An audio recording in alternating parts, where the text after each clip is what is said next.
So may nag-comment doon sa video ko about sa kung bakit ba nagbibigay ng pera si Afam. So ang sabi niya is, based on my experience, Afam offered me money, but I didn't accept it. After a month, he said I'm not like other women who ask for money. Maybe that's just his tactic to make sure that I won't fool him. He decided to come here so we could get to know each other. So yes, yung mga seryoso ko talagang lalaki, based on my experience lang ha, karamihan sa kanila is, tinetest ka talaga. So, yun minsan, sasabihin nila na gusto nilang magpadala ng pera sa'yo, gusto nilang magpadala ng gift sa'yo, just to test you kung kakagat ka ba talaga, but they don't really mean to do it. Although it does not necessarily mean na kuripot sila or ayaw magbigay, but then, gusto lang din nila masiguro na you're not just after sa kung ano man yung maibibigay nila sa iyo. Hindi ka after sa pera nila at hindi ka after sa material na bagay nila.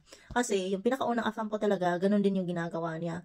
After few weeks or months ata na nag-uusap kami, ina-offer niya ako ng pera. Sabi ko sa kanya na, no thank you kasi may trabaho naman ako, may pera naman ako. At doon siya na impress sa akin.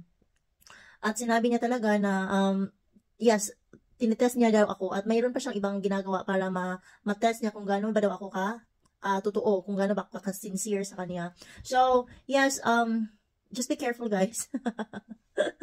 Sa mga doon sa mga nag-alok sa'yo ng pera baga or gifts, wag masyadong, anong tawag dyan, atat na tatanggap ng mga bagay-bagay sa kanila.